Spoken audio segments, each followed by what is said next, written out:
പെർസാവൾ ഡിസ്ട്രിക്റ്റിൽ ആദ്യമായിട്ട് ഒരു ഇലക്ഷൻ തന്നെ കംപ്ലീറ്റ് ആയിട്ട് നടത്തിയ ഒരാളാണ്. Fail with a new reason. തെറ്റാകണം എന്നല്ല, ശരി എന്തായിരിക്കാം എന്നൊരു തോന്നൽ വന്നിട്ട്.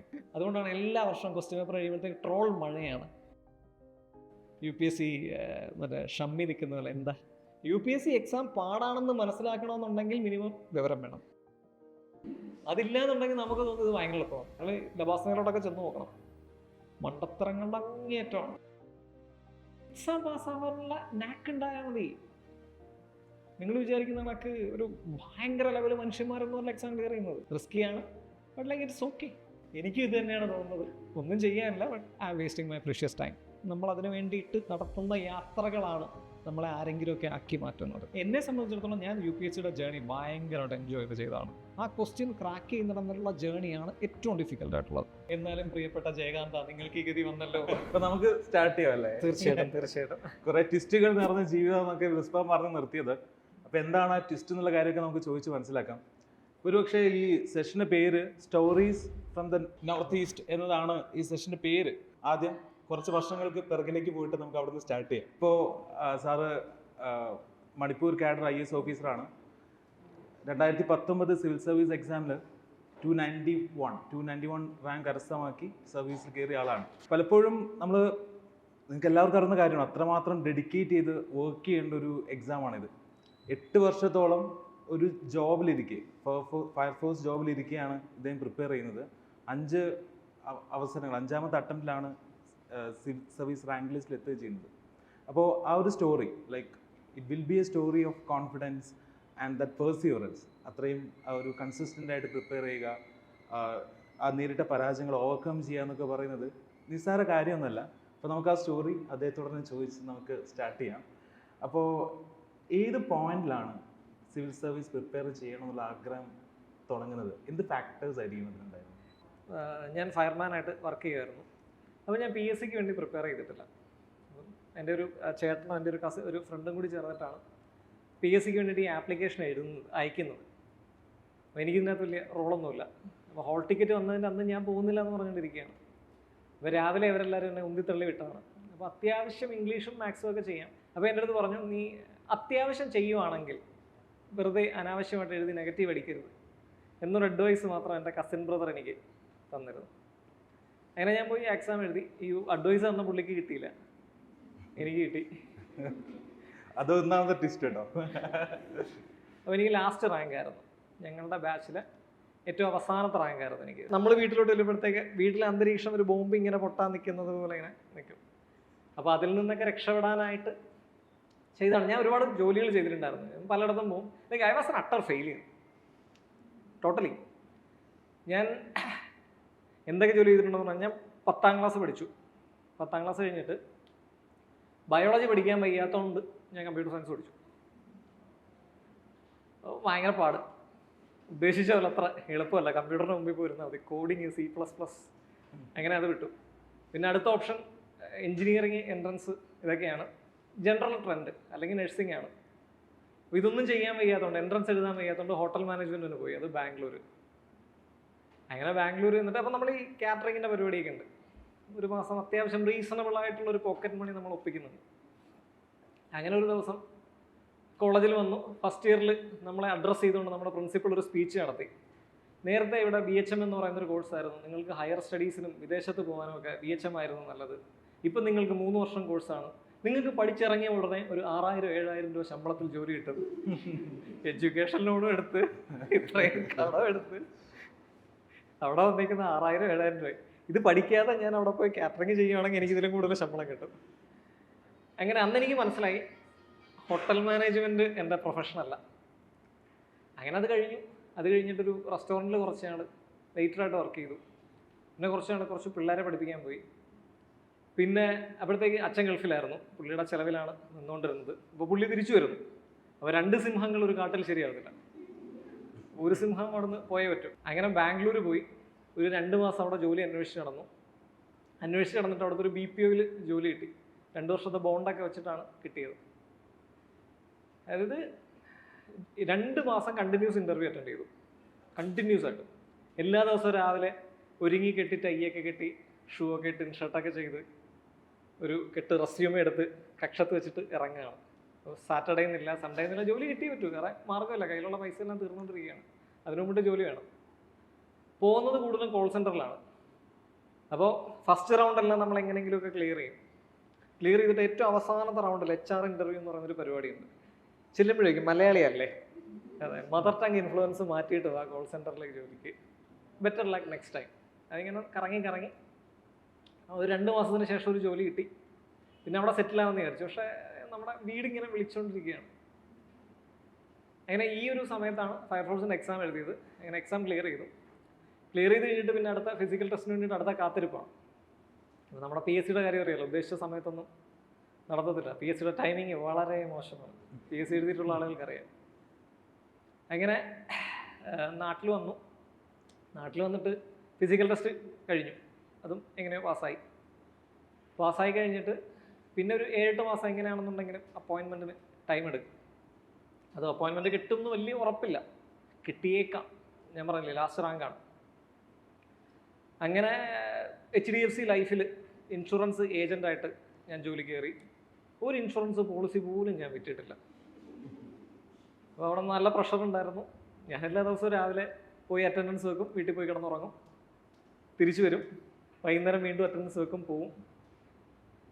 അങ്ങനെ ഫോക്സ് വാഗണിൽ ആ സമയത്ത് കൊല്ലത്ത് ഷോറൂം വരുവാണ്. അപ്പോൾ ഞാൻ പോയി ഇൻ്റർവ്യൂ ഒക്കെ അറ്റൻഡ് ചെയ്തു. ഒരു 4-5 റൗണ്ട് ഇൻ്റർവ്യൂ ഉണ്ടായിരുന്നു. അപ്പോൾ ഫൈനൽ റൗണ്ട് ഇവിടെ വെച്ചിട്ടാണ്. അപ്പോൾ അവിടുത്തെ പൂനെയിൽ നിന്ന് അവരുടെ ഒരു വലിയ ടീമൊക്കെ വന്നിട്ട് ഫുൾ ഡേ ഇൻ്റർവ്യൂവിന് ശേഷം സെലക്ട് ആയി.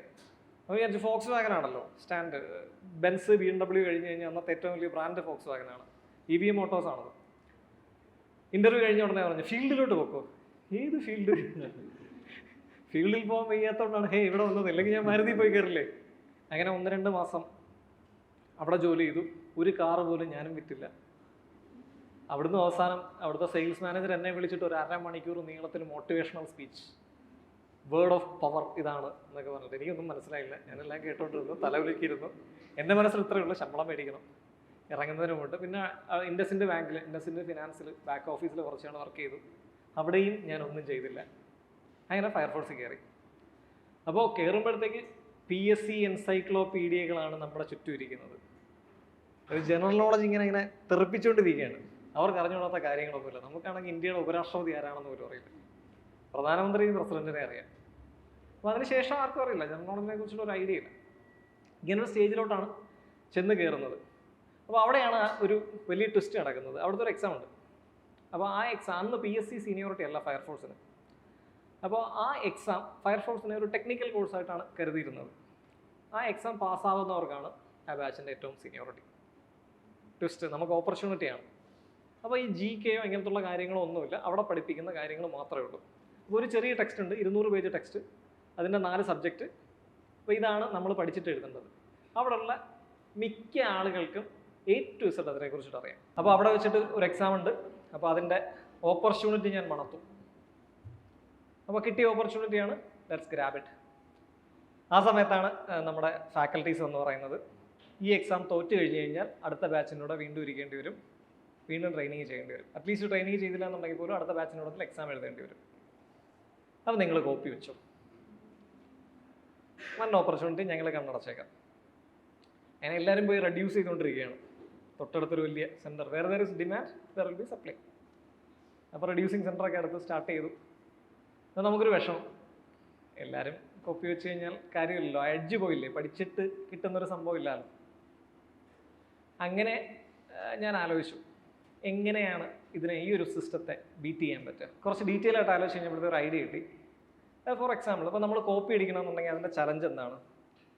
ഇത് റെഡ്യൂസ് ചെയ്ത് നമ്മൾ ദേഹം മൊത്തം വെച്ചേക്കാണ്, പ്രാക്ടിക്കലി സ്പീക്കിംഗ്.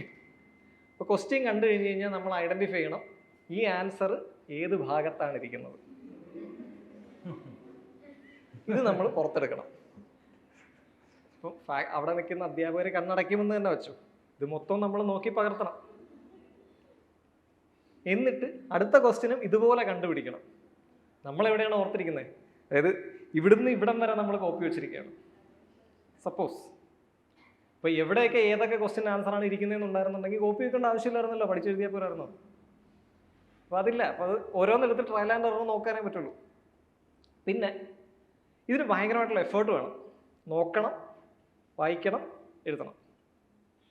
എന്നാലും ചെറിയൊരു റെസ്പെക്റ്റ് നമ്മൾ കാണിക്കണം. ആരെങ്കിലും വരുമ്പോൾ കുറച്ച് നേരം അടച്ചു വെച്ചിട്ട് എഴുതുന്നത് പോലെ, ചിന്തിക്കുന്നത് പോലെ ആലോചിക്കുകയും വേണം. അപ്പോൾ നമുക്കിത് കംപ്ലീറ്റ് ചെയ്യാൻ പറ്റില്ല. ഒരു ഫുള്ള് കോപ്പി അടിക്കുകയാണെന്നുണ്ടെങ്കിൽ ആ ആൻസർ ഷീറ്റ് നമുക്ക് കംപ്ലീറ്റ് ചെയ്യാൻ പറ്റില്ല. മാത്രമല്ല കുറേ ആയി കഴിയുമ്പോഴത്തേക്കും നമ്മളായിരിക്കും മതി, എന്തായാലും ജയിക്കും, ഇവിടെ വെച്ചിട്ട് നമുക്ക് നിർത്താം. പിന്നെ മാത്രമല്ല കോപ്പി അടിക്കുന്നവൻ്റെയും പഠിക്കുന്നവൻ്റെയും ആൻസർ ഷീറ്റ് എങ്ങനെ ഇരിക്കും? ഇത് വായിക്കുന്ന ഒരാൾ, വായിച്ച് മാർക്ക് ഇടുന്ന ഒരാൾ ഇതെങ്ങനെ തിരിച്ചറിയും? കാരണം ചെറിയ ടെക്സ്റ്റാണ്, എല്ലാം ഒരേപോലെ ഇരിക്കും. കോപ്പി അടിച്ചിട്ട് എഴുതുമ്പോഴത്തേക്ക് ആ ടെക്സ്റ്റിൽ എന്തൊക്കെ അക്ഷരത്തെറ്റുണ്ടോ അതെല്ലാം നമ്മൾ പകർത്തി എഴുതും. അക്ഷരത്തെറ്റ് തിരുത്താനുള്ള സമയമില്ല. അപ്പം ഞാൻ എന്ത് ചെയ്തു? ഞാൻ എല്ലാ ക്വസ്റ്റ്യൻ്റെയും ആൻസർ ഫുൾ എഴുതി. ഫസ്റ്റ് പ്രിഫറൻസ് ആൻസർ കംപ്ലീറ്റ് ചെയ്യുക. 50 മാർക്കിൻ്റെ ഒരു പേപ്പറെങ്കിൽ 50 മാർക്കിനും എഴുതുക. രണ്ടാമത്തത് ഒരു സെൻറ്റൻസ് പോലും ടെക്സ്റ്റിലെ പോലെ എഴുതാതിരിക്കുക. എല്ലാം സ്വന്തം സെൻറ്റൻസ് എഴുതുക. എന്തെങ്കിലും ഒരു ഓർഡർ ഉണ്ടെങ്കിൽ ആ ഓർഡർ തിരുത്തി എഴുതുക, മറിച്ചും തിരിച്ചുമൊക്കെ എഴുതുക. പിന്നെ മനഃപൂർവ്വം തെറ്റുകൾ വരുത്തുക. Seriously it will help. അപ്പോൾ ഇത് വായിക്കുന്ന ഒരാളെന്ത് വിചാരിക്കും? ബാക്കി എല്ലാ പേപ്പറും കോപ്പി അടിച്ചതാണ്, ഇവൻ്റെ പേപ്പർ മാത്രം കോപ്പി അടിച്ചതല്ല. സോ അതിന് റിസൾട്ട് വന്നു, I got first rank. Strategy works sometimes. അന്ന് ആഭ്യന്തരമന്ത്രി ആണ് നമുക്ക് ബെസ്റ്റ് ഇൻഡോർ കേഡറ്റിൻ്റെ അവാർഡാണ് ഇത്, ബെസ്റ്റ് ഇൻഡോർ ആണ്. അപ്പോൾ അന്ന് ആഭ്യന്തരമന്ത്രിയാണ് അവാർഡ് തരുന്നത്. അപ്പോൾ അന്ന് 500 പേര് നിരന്ന് നിൽക്കുകയാണ് പാസിംഗ് ഔട്ട് പരേഡിന് വേണ്ടിയിട്ട്. അവിടെ വെച്ചിട്ട് നമ്മുടെ പേരൊക്കെ വിളിച്ചു പറയും, ഉറക്കെ വിളിച്ചു പറയും, നമ്മുടെ സ്ഥലപ്പേര്, നമ്മുടെ താലൂക്ക്, നമ്മുടെ വില്ലേജ്, നമ്മുടെ അച്ഛൻ്റെ പേര്, അമ്മയുടെ പേര്. അപ്പോൾ ഈ സമയത്ത് നമ്മുടെ പേരൻസ് ഒക്കെ നിൽക്കുന്നുണ്ട്. അപ്പോൾ ഇവരുടെ മുഖത്തൊക്കെ ഉള്ളൊരു അഭിമാനം ഉണ്ടല്ലോ. ലൈഫിൽ ആദ്യമാണ് മോനെ ഓർത്തിട്ട് തലയൊന്ന് നിവർത്തി നിൽക്കുന്നത്. അത്രയും നാൾ നാട്ടുകാർ നല്ലത് പറഞ്ഞിട്ടില്ല. അപ്പോൾ ആ ഒരു സ്പാർക്കിൽ നിന്നിട്ടാണ് എന്തെങ്കിലും ചെയ്യണം എന്ന് തോന്നിയത്. അപ്പോൾ അന്ന് എനിക്ക് തോന്നി ഞാൻ കാര്യമായിട്ട് എഫേർട്ടൊന്നും എടുക്കാതെയാണ് ഇത് കിട്ടിയത്. അപ്പോൾ കുറച്ചും കൂടി എഫേർട്ട് എടുത്തു കഴിഞ്ഞാൽ നെക്സ്റ്റ് എന്തെങ്കിലും ചെയ്യാൻ പറ്റില്ലേ? അപ്പോൾ നിങ്ങൾ വിചാരിക്കും ഞാൻ അടുത്ത സിവിൽ സർവീസിലേക്ക് പോയെന്ന്. ഇല്ല, ഞാൻ വീണ്ടും പഴയ ലൈഫിലേക്ക് തിരിച്ചു പോയി. അങ്ങനെ ഒരു 2-3 വർഷം കൂടി ഇങ്ങനെ പോകാൻ തുടങ്ങി. അപ്പം നമ്മുടെ ബാച്ച്മേറ്റ്സ് ഒക്കെ ഉണ്ടായിരുന്ന സ്റ്റേഷനിൽ നിന്ന് മാറി വേറെ ആരുമില്ലാത്തൊരു സ്റ്റേഷനിൽ വന്നു. വലിയ ആൾക്കാരൊന്നുമില്ല. അതായത് എറണാകുളം ജില്ലയുടെ ബോർഡറാണ് ഇടുക്കിയായിട്ടുള്ള കല്ലൂർക്കാട് എന്ന് പറയുന്നത്. ആരെങ്കിലും കേട്ടിട്ടുണ്ടോ? മൂവാറ്റുപുഴ തൊടുപുഴയ്ക്ക് ഇടയ്ക്കാണ്, വാഴക്കുളം ഒക്കെ അടുത്ത് കല്ലൂർക്കാട് എന്ന് പറയുന്നൊരു സ്ഥലമുണ്ട്. അവിടുത്തെ ഒരു സ്റ്റേഷനിലാണ്. അധികം ആൾക്കാരൊന്നുമില്ല അവിടെ, സ്റ്റാഫൊക്കെ ഭയങ്കര കുറവാണ്. അപ്പോൾ അവിടെ നെക്സ്റ്റ് ഉള്ള ആളും ഞാനും തമ്മിൽ ഒരു 10 വയസ്സിൻ്റെ ഗ്യാപ്പുണ്ട്. അപ്പോൾ എനിക്കന്ന് 26 വയസ്സാണെങ്കിൽ എന്നെക്കാളും തൊട്ട് സീനിയർ ആയിട്ടുള്ള ആൾക്ക് 36 വയസ്സാണ്. അവർക്ക് പറയാനുള്ളത് കുട്ടികളുടെ എഡ്യൂക്കേഷൻ, റബ്ബറിൻ്റെ വില, പരുത്തിയുടെ വില, പശുവിൻ്റെ പ്രശ്നങ്ങൾ, ഇതൊക്കെയാണ്. നമുക്ക് പറയാനുള്ളത് ടിൻഡർ, ഫേസ്ബുക്ക്, ഇൻസ്റ്റാഗ്രാം, അന്ന് ChatGPT ഇല്ല, ഇതൊക്കെയാണ്. അപ്പോൾ നമുക്ക് കമ്മ്യൂണിക്കേഷൻ ഗ്യാപ്പ് ഒന്നും എനിക്കവിടെ ഒന്നും ചെയ്യാനില്ല. മാത്രമല്ല എന്നെ ഭയങ്കരമായിട്ട് എന്തോ ഒരു ഫീലിംഗ് അലേർട്ടാൻ തുടങ്ങി. ഞാനൊന്നും ചെയ്യുന്നില്ല, എനിക്ക് എന്തോ കഴിവുകളൊക്കെ ഉണ്ട്, എന്താണെന്നൊന്നും അറിയില്ല, പക്ഷെ എന്തൊക്കെയോ ഉണ്ട്. ആ കഴിവ് വെച്ചിട്ട് ഞാനൊന്നും ചെയ്യുന്നില്ല. ഒരു PSC എക്സാം പഠിക്കാന്ന് വെച്ച് കഴിഞ്ഞാൽ എൻ്റെ ഡിഗ്രി PSC റെക്കഗ്നൈസ്ഡ് അല്ല. ഞാൻ കർണാടകയിൽ നിന്നാണ് പഠിച്ചത്. അപ്പോൾ ഇവിടെ വന്നിട്ടൊരു SI ടെസ്റ്റോ സെക്രട്ടറിയേറ്റ് അസിസ്റ്റൻ്റോ ഒന്നും എഴുതാൻ പറ്റത്തില്ല. പിന്നെ എനിക്ക് ആകെപ്പാടെ ചെയ്യാൻ പറ്റുന്നതെന്ന് പറഞ്ഞാൽ UPSC പഠിക്കാം. ആ ഡിസിഷനും ഈസി ആയിരുന്നില്ല. ഞാൻ ആദ്യം വിചാരിച്ചു വിദേശത്തോട്ട് എങ്ങോട്ടെങ്കിലും പോകും. പക്ഷേ അങ്ങോട്ട് പോകണമെന്നുണ്ടെങ്കിൽ 2 ഇഷ്യൂ ഉണ്ട്. ഒന്ന്, എനിക്ക് എൻ്റെ ഗ്രാജുവേഷൻ വെച്ചിട്ട് പോകാം, അപ്പോൾ അതിന് എക്സ്പീരിയൻസ് ഇല്ലാതെ അങ്ങോട്ട് എടുക്കില്ല. 2, എൻ്റെ പ്രൊഫഷൻ വെച്ചിട്ട് പോകാം, അതിനെനിക്ക് സർട്ടിഫിക്കറ്റും ഇല്ല. ഈ രീതിയിൽ പോകാൻ പറ്റില്ല. ഞാനിരുന്ന് വെറുതെ ആർക്കൊക്കെ മെയിൽ അയച്ചു, ഓസ്ട്രേലിയൻ ആർമിക്കൊക്കെ മെയിൽ അയച്ചു, എനിക്ക് അവിടെ ജോലി ചെയ്യാൻ താല്പര്യമുണ്ട്, എന്നെ എടുക്കുമോ? ഫോർച്ചുനേറ്റ്ലി ദേ റിപ്ലൈഡ്, ഞങ്ങൾ സിറ്റിസൻസിന് മാത്രമേ ഇവിടെ ജോലി കൊടുക്കാറുള്ളൂ. അങ്ങനെ കുറേ ഓപ്ഷൻസൊക്കെ നോക്കി, ഒന്നും നടക്കുന്നില്ല. എന്നാൽ പിന്നെ അപ്പോൾ ഈ സമയത്ത് ഞാൻ നെപ്പോളിയൻ്റെ ബോണപ്പാർട്ടിൻ്റെ ഒരു കോട്ട് വായിച്ചു. Even if I don't have anything to do, I feel like I am wasting my precious time. ഞാൻ വിചാരിച്ചു ഒരേ വൈബ്, എനിക്കും ഇത് തന്നെയാണ് തോന്നുന്നത്, ഒന്നും ചെയ്യാനില്ല, but I am wasting my precious time. ആ സമയത്താണ് എന്ത് ചെയ്യണം എന്ന് ആലോചിച്ചിട്ട് അവസാനം ഞാനൊരു തീരുമാനത്തിനെത്തി. whenever you are challenging someone, challenge the king. Either you will become the king or you will become the opponent of the king. You will never remain as a soldier. റിസ്കിയാണ്, ബട്ട് ലൈക്ക് ഇറ്റ്സ് ഓക്കെ. ലൈഫിൽ അതായത് നമ്മൾ ജനിച്ചു വീഴുന്നത് അങ്ങനെ പ്രത്യേകിച്ച് purpose ഒന്നുമായിട്ടാണ് എന്ന് ഞാൻ വിശ്വസിക്കുന്നില്ല. പർപ്പസ് നമ്മൾ ഉണ്ടാക്കിയെടുക്കുന്നതാണ്. ആ ഒരു പർപ്പസിൻ്റെ പർസ്യൂട്ടാണ്, നമ്മൾ അതിന് വേണ്ടിയിട്ട് നടത്തുന്ന യാത്രകളാണ് നമ്മളെ ആരെങ്കിലുമൊക്കെ ആക്കി മാറ്റുന്നത്. ഇറങ്ങി നോക്കാം, അറ്റ്ലീസ്റ്റ് കുറച്ച് വിവരം വെക്കുമല്ലോ. കുറച്ച് പേര് അവിടെ വന്നിരുന്നിട്ട് വർത്തമാനം പറയുമ്പോഴത്തേക്ക് അതിൻ്റെ ഇടയ്ക്ക് കയറി ഒരു അഭിപ്രായം പറയാനുള്ള അല്ലെങ്കിൽ അത് മനസ്സിലാക്കാനുള്ളൊരു വിവരമെങ്കിലും വെക്കുമല്ലോ. Something is better. അങ്ങനെയാണ് UPSC ജേണി തുടങ്ങുന്നത്. ഇത്രയും ചാലഞ്ചസ് ഒരുപക്ഷെ UPSC തന്നിട്ടുണ്ടാവല്ലോ. തീർച്ചയായിട്ടും തന്നിട്ടുണ്ടാവല്ലോ. അപ്പോൾ ഈ 5 അറ്റംപ്റ്റ് എടുക്കുകയാണെങ്കിലും അതിൻ്റെ ഇടയിൽ പരാജയങ്ങൾ ഉണ്ടായിട്ടുണ്ട്. ആ പരാജയങ്ങളൊക്കെ എങ്ങനെയാണ് തരണം ചെയ്തത്?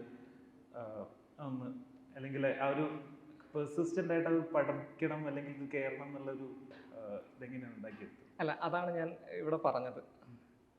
Something is better. നമ്മൾ തുടങ്ങുന്നിടത്തായിരിക്കില്ല നിൽക്കുന്നത്. ഓരോ ദിവസവും നമ്മൾ എന്തെങ്കിലും ഒരു കാര്യം അറിയുന്നില്ലേ, നമ്മുടെ ഒരു പേഴ്സ്പെക്റ്റീവ് മാറുന്നില്ലേ, നമ്മൾ മുമ്പോട്ട് പോകുന്നില്ലേ. അത് തുടങ്ങിയില്ലായിരുന്നെങ്കിൽ നമ്മൾ അവിടെ എത്തില്ലായിരുന്നല്ലോ.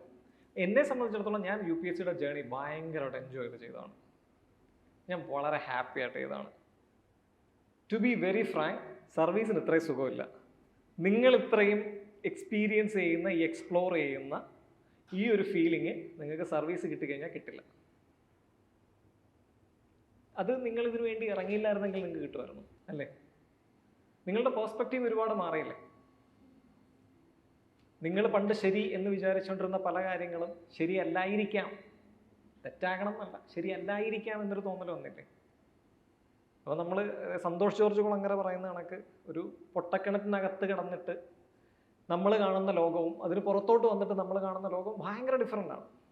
അറ്റ്ലീസ്റ്റ് നേരത്തെ നമ്മൾ വിചാരിച്ചുകൊണ്ടിരുന്ന എൻ്റെ മതം, എൻ്റെ പാർട്ടി, എൻ്റെ ഐഡിയോളജി, എൻ്റെ ശരികൾ, ഇത് മാത്രമാണ് ശരികൾ എന്ന് വിശ്വസിക്കുന്നിടത്ത് മറ്റൊരു കാര്യവും ശരിയായിരിക്കാം. എനിക്ക് അംഗീകരിക്കാൻ പറ്റാത്ത പല കാര്യങ്ങളും ഉണ്ടായിരിക്കാം. They must be equally right എന്ന് പറയുന്ന കുറേ കാര്യങ്ങൾ നമ്മൾ കുറച്ച് വളരില്ലേ? അത് തന്നെയല്ലേ ഏറ്റവും വലിയ as a person, as a human being നമുക്കുണ്ടാകുന്ന ഒരു ട്രാൻസ്ഫോർമേഷൻ.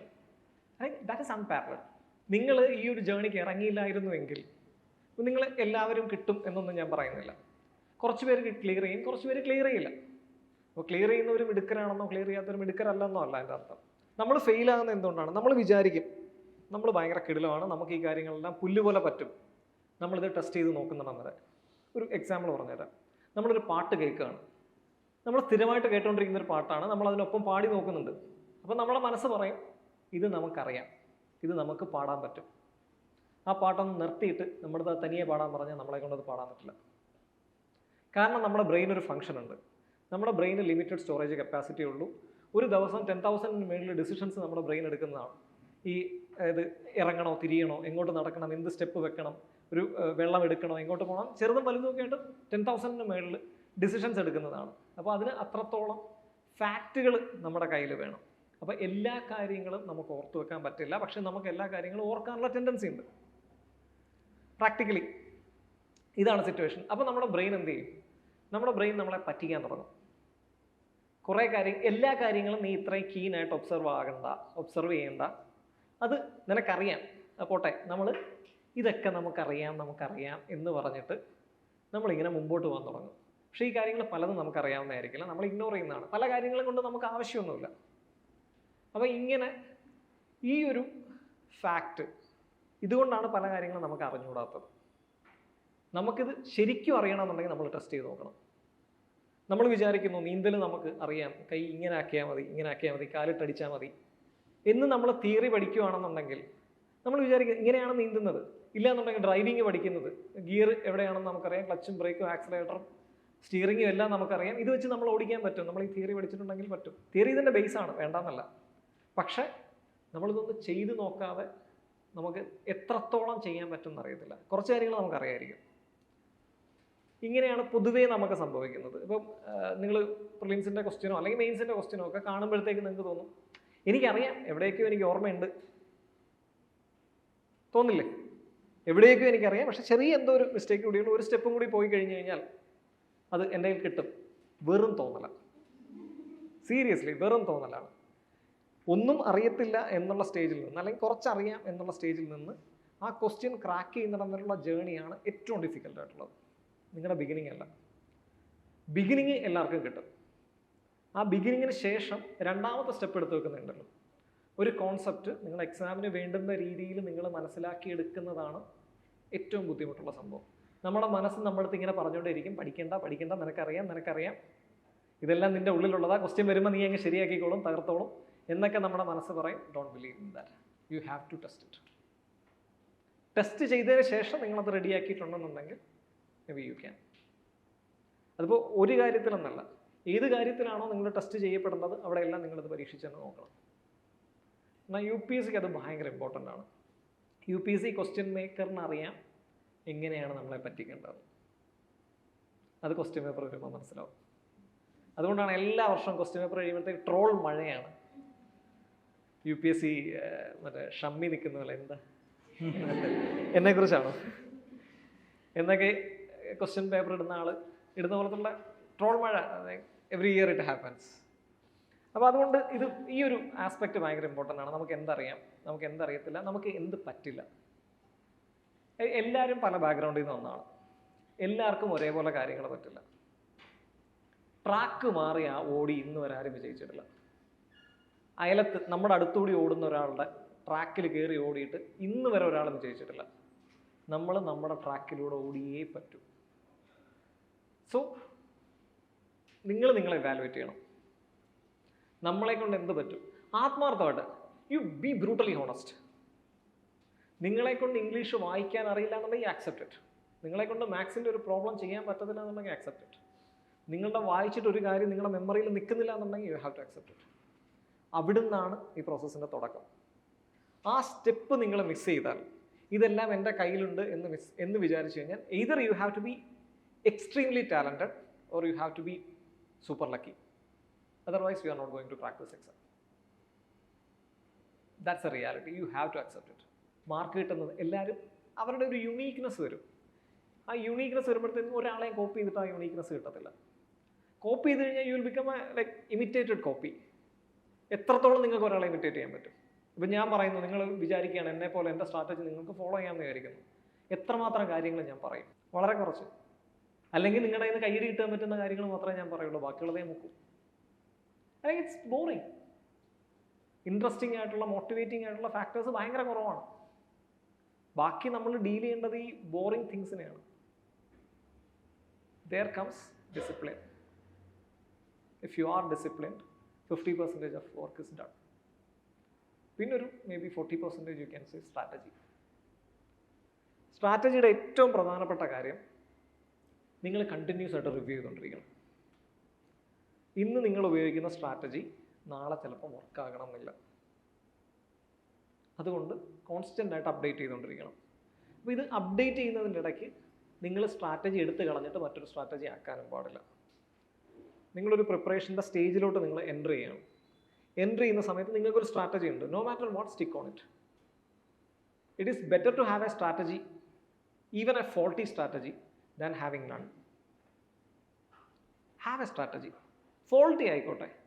ആ സ്ട്രാറ്റജി നിങ്ങളൊന്ന് എക്സ്പെരിമെൻ്റ് ചെയ്ത് നോക്ക്. നിങ്ങൾക്ക് എന്തൊക്കെ എക്സ്പെരിമെൻ്റ് ചെയ്ത് നോക്കാം അതെല്ലാം ചെയ്ത് നോക്ക്. ചെയ്ത് നോക്കിയിട്ട് അത് ഫെയിൽ ആവുകയാണെന്നുണ്ടെങ്കിൽ അതിന് ശേഷം അതിനെ മാറ്റിയാൽ മതി. പുതിയൊരു സ്ട്രാറ്റജി അഡോപ്റ്റ് ചെയ്യുന്നതിനേക്കാളും നല്ലതാണ് അത് ഇമ്പ്രൂവ് ചെയ്തുകൊണ്ടിരിക്കുന്നത്. At least once in a week നിങ്ങളൊരു കുറച്ച് സമയമെങ്കിലും നിങ്ങൾക്ക് വേണ്ടി മാറ്റി വെച്ചിട്ട് ഞാൻ ഈ ചെയ്യുന്ന ശരിയാണോ, ഈ ചെയ്യുന്ന എന്തെങ്കിലും കാര്യം കുറച്ച് ബെറ്റർ ആയിട്ട് ചെയ്യാൻ പറ്റുമോ, ഇതിന് മറ്റെന്തെങ്കിലും വഴികളുണ്ടോ എന്ന് നിങ്ങളൊന്ന് സ്വയം ഇരുന്ന് ആലോചിച്ച് നോക്കിക്കഴിഞ്ഞാൽ യു വിൽ ബി ഹാബിറ്റഡ്. അങ്ങനെയാണ് സ്ട്രാറ്റജി ഉണ്ടാകുന്നത്. ഇപ്പോൾ എൻ്റെ ഓരോ വർഷത്തെയും സ്ട്രാറ്റജി എനിക്ക് ഭയങ്കര ഡിഫറൻ്റ് ആയിരുന്നു. ആദ്യത്തെ വർഷം സ്ട്രാറ്റജി എന്ന് പറയുന്ന സംഭവം ഞാൻ കേട്ടിട്ടില്ല. ഞാൻ വിചാരിച്ചു ഡിഗ്രി പോലെയാണ്, എല്ലാവരും പഠിക്കുന്നു, ഏതെങ്കിലും ഒരു വർഷം എല്ലാവരും ക്ലിയർ ചെയ്യും, ഞാനും ക്ലിയർ ചെയ്യും, ഇങ്ങനെയൊക്കെയായിരുന്നു വിചാരിച്ചുകൊണ്ടിരുന്നത്. ആ വർഷം ഒന്നും നടന്നില്ല. ഈ എക്സാം നമ്മൾ എഴുതാൻ പോയിട്ട് ഭയങ്കര കോമഡിയാണ്.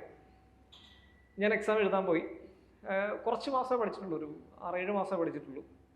പ്രിലിംസ് കഴിഞ്ഞിട്ട് എല്ലാവരുടെയും മുഖത്ത് എന്ന് പറഞ്ഞാൽ ചോര ഇങ്ങനെ വാർന്നിരിക്കുകയാണ്. എല്ലാവരും മരണ വീട്ടിൽ നിന്നൊക്കെ ഇറങ്ങി വരുന്ന കണക്കാണ് എല്ലാവരും വരുന്നത്. എനിക്ക് മാത്രം സന്തോഷം. എൻ്റെ ഞാൻ എഴുതിയതെല്ലാം കറക്റ്റായിരുന്നു. ഞാൻ ചോദിച്ചു ഇവരൊക്കെ എന്താ, എൻ്റെ അടുത്ത് ആൾക്കാരൊന്നും ചോദിച്ചിട്ട് എങ്ങനെ ഉണ്ടായിരുന്നു, പാടായിരുന്നു? ഞാൻ കുഴപ്പമില്ല, എനിക്ക് അവരുടെ മുഖത്ത് നോക്കിയിട്ട് ഈസി ആയിരുന്നു എന്ന് പറയാനും വയ്യ. കുഴപ്പമില്ലായിരുന്നു എന്ന് പറഞ്ഞു. ഇപ്പോൾ ഇവരെല്ലാവരും ഭയങ്കര ടഫാണെന്നൊക്കെ പറഞ്ഞിട്ടുള്ള ഡിസ്കഷൻസ് നടക്കുന്നു. അപ്പോൾ എനിക്കൊന്നും മനസ്സിലാവുന്നില്ല, ഇവിടെ ടഫ് ഇത് ഭയങ്കര ഈസി അല്ലായിരുന്നോ, ഭയങ്കര പ്ലെയിൻ ആയിട്ടുള്ള ക്വസ്റ്റ്യൻസ്, നമ്മൾ പഠിച്ചതൊക്കെ തന്നെയല്ലേ വന്നത്, എത്രയോ കാര്യങ്ങൾ നമുക്കറിയാമായിരുന്നതാണ്. അങ്ങനെ നമ്മൾ പുറത്തോട്ട് ഇറങ്ങുമ്പോൾ ഈ ഇൻസ്റ്റിറ്റ്യൂട്ടിൻ്റെ കുറച്ച് ആൾക്കാർ നമുക്ക് ഈ മോഡൽ കീയും നീട്ടിക്കൊണ്ടിരിക്കും. അപ്പോൾ ഒരെണ്ണം മേടിച്ചു, വീട്ടിലുണ്ടോ നോക്കി കഴിഞ്ഞപ്പോഴാണ് മനസ്സിലായത് they were right, I was wrong. Question ഭയങ്കര പാടായിരുന്നു. അപ്പം ആദ്യത്തെ ലെസൺ, UPSC എക്സാം പാടാണെന്ന് മനസ്സിലാക്കണമെന്നുണ്ടെങ്കിൽ മിനിമം വിവരം വേണം. അതില്ലാന്നുണ്ടെങ്കിൽ നമുക്ക് തോന്നുന്നത് ഭയങ്കര എളുപ്പമാണ്, സീരിയസ്ലി. അപ്പം നമുക്ക് തോന്നും ഇത്തവണ നമുക്കൊരു 100 കട്ട് ഓഫ്, എനിക്കൊരു 60 മാർക്ക് കിട്ടി, അടുത്തവണ നമ്മൾ കുറച്ചുകൂടി പഠിക്കുന്നു, നമ്മൾ ക്ലിയർ ചെയ്യുന്നു. അടുത്തവണ നടന്നില്ല, അപ്പോഴും നമ്മൾ വിചാരിക്കും കുറച്ചും കൂടി പഠിക്കാത്തതുകൊണ്ടാണ്, പഠിത്തത്തിലെ കുറവാണ്. 3ാമത്തെ തവണ നന്നായിട്ട് പഠിച്ചു, എന്നിട്ടും അതേ മാർക്കാണ് കിട്ടിയത്. അപ്പോൾ എനിക്ക് മനസ്സിലായി വർക്കാവില്ല. പിന്നെയാണ് ഇത് ലൈക്ക് വാട്ട് ഈസ് സ്ട്രാറ്റജി എന്ന് മനസ്സിലാവുന്നത്. പിന്നെ എനിക്ക് മനസ്സിലായത് ഇപ്പം ഞാൻ ആരാണ്, എൻ്റെ ബാക്ക്ഗ്രൗണ്ട് എന്താണ്, ഇതൊന്നും UPSCക്ക് പ്രശ്നമല്ല. അവരുടെ മുമ്പിൽ ഇതൊന്നും എത്തുന്നില്ല. അവർക്ക് എന്നെ ഇവാലുവേറ്റ് ചെയ്യാനുള്ള ഒരേ ഒരു മാർഗം ആൻസർ ഷീറ്റാണ്. ആ ആൻസർ ഷീറ്റിൽ ഒരു പ്രിസ്ക്രൈബ്ഡ് കണ്ടീഷൻസ് മീറ്റ് ചെയ്യുന്നുണ്ടെങ്കിൽ നോ മാറ്റർ വാട്ട് ഞാൻ പാസ്സാവും. അതെങ്ങനെ ചെയ്യാൻ പറ്റും? എല്ലാവരും ക്ലിയർ ചെയ്യുന്നില്ലേ? ഇപ്പം നമ്മൾ വിചാരിക്കും ഭയങ്കരമായിട്ടുള്ള ഇൻ്റലക്ച്വൽസ് ആണ്, ഭയങ്കര ലെവലുള്ള ആൾക്കാരാണ് ക്ലിയർ ചെയ്യുന്നത്. ഒന്നുമല്ല. നിങ്ങൾ ലബാസനയിലോട്ടൊക്കെ ചെന്ന് നോക്കണം, മണ്ടത്തരങ്ങളുടെ അങ്ങേയറ്റമാണ്. എക്സാം പാസ്സാവാനുള്ള നാക്ക് ഉണ്ടായാൽ മതി. നിങ്ങൾ വിചാരിക്കുന്ന കണക്ക് ഒരു ഭയങ്കര ലെവൽ മനുഷ്യന്മാരൊന്നുമല്ല എക്സാം ക്ലിയർ ചെയ്യുന്നത്. എക്സാം ക്രാക്ക് ചെയ്താൽ മതി. എക്സാം ക്രാക്ക് ചെയ്യാനുള്ള നാക്ക് കണ്ടുപിടിച്ച് കഴിഞ്ഞാൽ അവർ ക്രാക്ക് ചെയ്യും. ഭയങ്കര നല്ല ലെവലുകൾ, ഈ എന്താ പറയുന്നത്, വാക്കിംഗ് ടോക്കിംഗ് എൻസൈക്ലോപീഡിയാസ് എന്നൊക്കെ പറയുന്ന ആൾക്കാരുണ്ട്. ക്ലിയർ ചെയ്യുന്നില്ല, ടാലൻ്റ് ഇല്ലാഞ്ഞിട്ടല്ല. ചിലപ്പോൾ സ്ട്രെസ്സായിരിക്കാം, എക്സാമിൻ്റെ സമയത്ത് വരുന്ന സ്ട്രെസ്സായിരിക്കാം. അങ്ങനെയുള്ള ആൾക്കാർ എനിക്കറിയാം. എങ്ങനെ ചെയ്ത് കഴിഞ്ഞാലും നല്ലപോലെ ആക്യുറസിയുള്ള ഒരുപാട് ക്വസ്റ്റ്യൻസ് ശരിയാക്കുന്ന ആൾക്കാർ എക്സാമിൻ്റെ സമയത്ത് പെർഫോം ചെയ്യാൻ പറ്റാതെ വരുന്നുണ്ട്. എക്സാം ക്ലിയർ ചെയ്യാൻ പറ്റാത്തതിൻ്റെ റീസൺ സ്ട്രെസ്സാണ്. ആ സ്ട്രെസ് അവർക്ക് ഹാൻഡിൽ ചെയ്യാൻ പറ്റുന്നില്ല. അപ്പോൾ എന്താണോ നമ്മുടെ പ്രശ്നം അത് നമ്മൾ ഐഡൻറ്റിഫൈ ചെയ്യണം. ലക്കിന് വേണ്ടിയിട്ട് വെയിറ്റ് ചെയ്യരുത്. ലക്ക് വരണമെന്നില്ല. Luck favours the bold. Take bold decision. അതായത് ഞാൻ സീരിയസ് ആയിട്ട് പ്രിപ്പയർ ചെയ്യാൻ തുടങ്ങിയതിൻ്റെ അന്ന് മുതൽ ഞാൻ ക്ലിയർ ചെയ്തതിൻ്റെ അന്ന് വരെ ഒരു എക്സാമിൻ്റെയും തലേന്ന് ഞാൻ ഉറങ്ങിയിട്ടില്ല. അപ്പോൾ നമ്മുടെ അടുത്ത് പറഞ്ഞു തന്നിട്ടുള്ള സംഭവം എന്താണ്? എക്സാമിൻ്റെ തലേന്ന് നന്നായിട്ട് ഉറങ്ങണം, എന്നാലേ നമ്മുടെ ബ്രെയിൻ ആക്റ്റീവായിട്ടിരിക്കും, നമുക്ക് എഴുതാൻ പറ്റുള്ളൂ. ഞാനൊന്ന് ഉറങ്ങാൻ വേണ്ടിയിട്ട് എന്തൊക്കെ ചെയ്തു, യൂട്യൂബിനകത്ത് നോക്കി how to get sleep in 2 minutes, എല്ലാ വീഡിയോ സെർച്ച് ചെയ്ത് നോക്കി, അതിനകത്ത് ചെയ്യുന്ന കാര്യങ്ങളെല്ലാം ചെയ്തു. എനിക്ക് ഭയങ്കരമായിട്ട് സ്ട്രെസ് തന്നെ ബാധിച്ചു. ആ എക്സാം നല്ല രീതിയിൽ കുളമാക്കി. അപ്പം എൻ്റെ ഉള്ളിൽ കുറ്റബോധമാണ്, ഞാൻ തലേന്ന് രാത്രി ഉറങ്ങിയില്ല, അപ്പോൾ എനിക്ക് പെർഫോം ചെയ്യാൻ പറ്റില്ല. അടുത്ത എക്സാമിൻ്റെ തലേന്ന് ഉറങ്ങിയില്ല, പക്ഷെ അന്ന് എനിക്കറിയാം ഇന്ന് ഞാൻ ഉറങ്ങത്തില്ല. സ്ട്രെസ്സായിരിക്കാം, ആങ്സൈറ്റി ആയിരിക്കാം, എക്സൈറ്റ്മെൻ്റ് ആയിരിക്കാം, ഞാൻ ഉറങ്ങില്ല, എനിക്കറിയാം. ഞാൻ ഇന്ന് രാത്രി പാട്ട് കേട്ടോണ്ടിരുന്നു, ഞാൻ സിനിമ കണ്ടു, ഇന്ന് രാത്രി ഞാൻ സ്വിഗ്ഗിയിൽ നിന്ന് ഫുഡ് ഓർഡർ ചെയ്തു, ഞാൻ കഴിച്ചു, ഞാൻ ഹാപ്പി ആയിട്ടിരുന്നു. പിറ്റേന്ന് രാവിലെ എക്സാം എഴുതി, എക്സാം ക്ലിയറായി, എക്സാം ഈസി ആയിരുന്നു. പക്ഷേ ഒരു ദിവസം ഉറങ്ങിയില്ല എന്ന് വെച്ചിട്ട് ഒന്നും സംഭവിക്കാൻ പോകില്ല. പക്ഷെ നിങ്ങൾ ഉറങ്ങാൻ വേണ്ടിയിട്ട് ചെയ്യുന്ന പരിപാടികളുണ്ടല്ലോ, ഈ സ്ലീപ്പിംഗ് പില്ല് വാരി കഴിക്കുക, അതുപോലത്തുള്ള പരിപാടികളുണ്ടല്ലോ, it takes heavy toll on you. ഉറങ്ങുന്നില്ലെങ്കിൽ ഉറങ്ങണ്ട. നിങ്ങൾക്ക് മാത്രം യൂണീക്കായിട്ട് വരുന്ന ഇഷ്യൂ ആയിരിക്കും. ഉറങ്ങുന്നില്ലെങ്കിൽ ഉറങ്ങണ്ട, അവിടെ ഇരുന്നോട്ടെ. പക്ഷേ അത് നിങ്ങളുടെ എക്സാം പെർഫോമൻസിനെ ബാധിക്കരുത്. നിങ്ങളതിനെക്കുറിച്ച് ചിന്തിച്ചില്ലെങ്കിൽ ബാധിക്കത്തൊന്നുമില്ല. This happens to me. എൻ്റെ പേഴ്സണൽ എക്സ്പീരിയൻസ് ആണ് ഞാൻ ഷെയർ ചെയ്യുന്നത്. അപ്പോൾ ഇതുപോലെ നിങ്ങൾക്ക് യുണീക്കായിട്ട് വരുന്ന പ്രോബ്ലംസ് ഉണ്ടാവും. ഈ യുണീക്കായിട്ട് വരുന്ന പ്രോബ്ലംസ് ആണ് നിങ്ങളെ ഇത് ക്ലിയർ ചെയ്യുന്നതിൽ നിന്ന് പിടിച്ചു വലിക്കുന്നത്. പ്രൊവൈഡഡ് നിങ്ങൾ ആവശ്യത്തിന് എഫേർട്ട് എടുത്തിട്ടുണ്ടെങ്കിൽ, ഒരു റിഗ്രറ്റ് ഫ്രീ അറ്റംപ്റ്റ് ആണ് എടുക്കുന്നതെങ്കിൽ, നിങ്ങളെ പിടിച്ചു വലിക്കുന്നത്, ക്ലിയർ ചെയ്യുന്നതിൽ നിന്നും നിങ്ങളെ പിടിച്ചു വലിക്കുന്ന എന്തെങ്കിലും ഒരു ഫാക്ടർ ഉണ്ടാവും. ആ ഫാക്ടർ നിങ്ങൾ തന്നെ ഐഡൻറ്റിഫൈ ചെയ്തേ പറ്റും. മറ്റൊരാൾക്ക് ഐഡൻറ്റിഫൈ ചെയ്ത് തരാൻ പറ്റിയെന്ന് വരത്തില്ല. അങ്ങനെ ഉണ്ടാകണം എന്നില്ല. ഉണ്ടെങ്കിൽ നിങ്ങൾ ഐഡൻറ്റിഫൈ ചെയ്തത് സോൾവ് ചെയ്ത് കഴിഞ്ഞാൽ നിങ്ങൾ ക്ലിയർ ആയി. ഒരു ഉപദേശം ഞാൻ തരാം. കുറേ പേര് എൻ്റെ അടുത്ത് വന്ന് ചോദിച്ചു എന്തെങ്കിലും അഡ്വൈസ് തരാൻ പറ്റുമെന്ന്. നിങ്ങൾ ഫെയിൽ ആകുന്നെങ്കിൽ ആ റീസൺ കൊണ്ട് അടുത്ത തവണ ഫെയിൽ ആകരുത്. Fail with a new reason. നിങ്ങളിപ്പോൾ ആലോചിക്കുക ഏതൊക്കെ റീസൺ കൊണ്ട് ഞാൻ ഫെയിൽ ആകാം. ആ റീസൺ എല്ലാം നിങ്ങൾ പ്രിവെൻറ്റ് ചെയ്യുന്നു എന്ന് വെച്ചോ, പിന്നെ നിങ്ങൾ അങ്ങനെ ഫെയിൽ ആവും. There is no other way but to pass. ഇതാണ് ഞാൻ എക്സ്പെരിമെൻ്റ് ചെയ്ത, എനിക്ക് വർക്കൗട്ടായ ഒരു സ്ട്രാറ്റജി. പുതിയ പുതിയ പുതിയ രീതികൾ കൊണ്ട് ഫെയിൽ ആകാം. അങ്ങനെ നമ്മൾ യൂസ്ഡ് ആകും. അപ്പോൾ അങ്ങനെ യൂസ്ഡ് ആയി പാറ്റേൺ മാറി എന്ന് വെച്ചോ. പക്ഷേ ആ ഫെയിൽ ആകുന്നതിനകത്ത് ഇപ്പം നമ്മുടെ പാറ്റേൺ മാറി, എക്സാം ഡിഫിക്കൽട്ട് ആണെങ്കിൽ എനിക്ക് മാത്രമല്ല ഡിഫിക്കൽട്ട്, അവിടെ ഇരിക്കുന്ന എൻറ്റയർ ബാച്ചിനും ഡിഫിക്കൽട്ടാണ്. അത് ആ വർഷം എക്സാം എഴുതുന്ന 6-7 ലക്ഷം ആളുകൾക്കും ഡിഫിക്കൽട്ടാണ്. പക്ഷേ ഈ ഫെയിൽ ആകുന്ന സംഭവം ഉണ്ടല്ലോ, ഇതിനകത്ത് ഞാൻ ട്രെയിൻഡ് ആണ്, അടുത്തിരിക്കുന്ന ആളല്ല. So I have the edge. Like ഇതാണ് സ്ട്രാറ്റജിയുടെ അഡ്വാൻറ്റേജ്. കണ്ടിന്യൂസ് റിവ്യൂ എടുക്കുകയാണെന്നുണ്ടെങ്കിൽ it will help. Continuous review എടുക്കുകയാണെങ്കിൽ ഏറ്റവും ഫോൾട്ടി ആയിട്ടുള്ള ബെസ്റ്റ് സ്ട്രാറ്റജി എന്ന് പറയുന്നൊരു സംഭവമില്ല. നിങ്ങൾക്ക് വർക്കാവുന്നത് എന്താണോ അത് നിങ്ങൾ ചെയ്താൽ മതി. നിങ്ങൾക്ക് ചെയ്യാൻ പറ്റാത്ത കാര്യം, അതായത് ഞാൻ ആ പ്രിപ്പയർ ചെയ്തുകൊണ്ടിരുന്ന സമയത്ത് ഒരു എക്സാം ക്ലിയർ ചെയ്തൊരു ഒരാൾ ഒരു വീഡിയോയിൽ ഇങ്ങനെ പറഞ്ഞതാണ്, നിങ്ങളെ കൊണ്ട് റീപ്രൊഡ്യൂസ് ചെയ്യാൻ പറ്റാത്ത കാര്യം പഠിക്കരുത്. എനിക്ക് ഭയങ്കര ഷോക്കിംഗ് ആയിട്ട് തോന്നി. ഇത്രയും വലിയ സിലബസ് തരുന്നു, ഇത്രയും വലിയ കണ്ടന്റ് തരുന്നു, ഇതെല്ലാം പഠിക്കണം എന്ന് പറയുന്നത്. അപ്പോൾ ഒരാൾ ഭയങ്കര ഡിഫറൻ്റ് ആയിട്ട് വന്നിട്ട് പറയുന്നത്, നിങ്ങളെ കൊണ്ട് റീപ്രൊഡ്യൂസ് ചെയ്യാൻ പറ്റാത്ത കാര്യം, നിങ്ങളെ കൊണ്ട് റിവൈസ് ചെയ്യാൻ പറ്റാത്ത കാര്യം, നിങ്ങൾക്ക് എക്സാമിന് ഓർത്തിരിക്കാൻ പറ്റാത്തൊരു കാര്യം പഠിക്കരുത്. It's a waste of time and it's a waste of effort. ചെയ്യരുത്. ആ സമയം നിങ്ങൾ വെറുതെ ഇരുന്നു. നിങ്ങളെ കൊണ്ട് ക്വാളിറ്റി ലക്ഷ്മികാന്ത് പഠിക്കാൻ ഒരു തരത്തിലും പഠിക്കാൻ പറ്റുന്നില്ല എന്നുണ്ടെങ്കിൽ പഠിക്കേണ്ട. തമാശ പറഞ്ഞല്ല. ലക്ഷ്മികാന്ത് മാത്രമല്ല, ബാക്കിയുള്ള എത്രയും സബ്ജക്റ്റുകളുണ്ട്. ബാക്കിയുള്ള എല്ലാം വെച്ചിട്ട് ഒരു പക്ഷേ നിങ്ങൾ ക്ലിയർ ചെയ്യാൻ പറ്റിയേക്കാം. ഇല്ല എന്നുണ്ടെങ്കിൽ ലക്ഷ്മികാന്തിൽ ഏത് പോർഷനാണോ പഠിക്കാൻ പറ്റുന്നത്, ബെറ്റർ ആയിട്ട് always there is a way. ഇതെങ്ങനെ പഠിക്കാം എന്നുള്ളതിന് ബെറ്റർ ആയിട്ടുള്ള വഴികളുണ്ട്.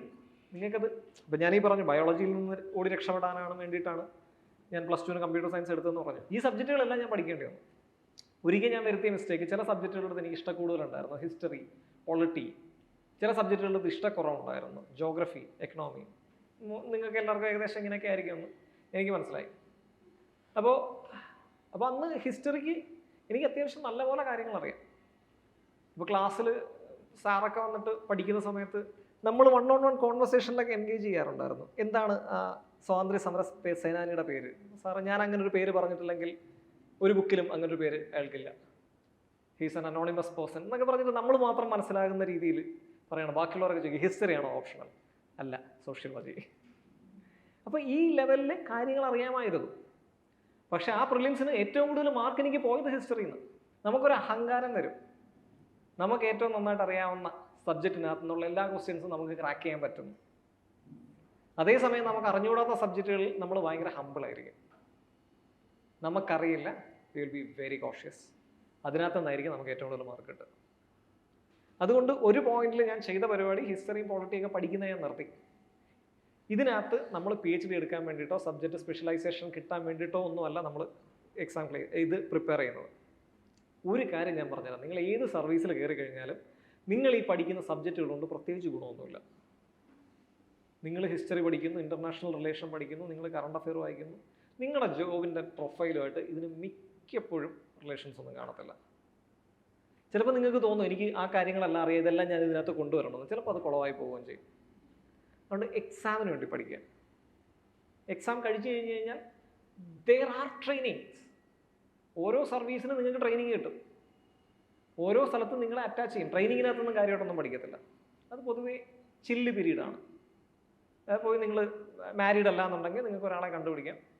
നിങ്ങൾക്ക് കേഡർ നോക്കി, സർവീസ് നോക്കി, നിങ്ങൾക്ക് പറ്റിയ ഒരാളെ കണ്ടുപിടിച്ചിട്ട് നിങ്ങൾക്ക് കല്യാണം കഴിക്കുക. ഇതൊക്കെ തന്നെ അവിടെ നടക്കുന്നത്. അല്ലാതെ ഇതിൻ്റെ അപ്പുറത്ത് ബാക്കി ഫോട്ടോ സെഷനാണ്. അതും ഇപ്പോൾ നിരോധിച്ചു. ലബാസനയിൽ മൊബൈൽ ഫോൺ അലൗഡ് അല്ല ഇപ്പോൾ. അതും വെച്ചിട്ട് സോഷ്യൽ മീഡിയയിൽ കുറച്ച് കയ്യടി മേടിക്കാം എന്ന് വിചാരിക്കുന്നുണ്ടെങ്കിൽ പ്രിപ്പറേഷൻ നടത്തി തിരിച്ചു വെക്കൂ. സ്വന്തമായിട്ടൊരു ഇൻഫ്ലുവൻസർ എന്തെങ്കിലും ആകുന്നതായിരിക്കും നല്ലത്. ലബാസനയിൽ ഫോൺ ബാൻഡാണ്.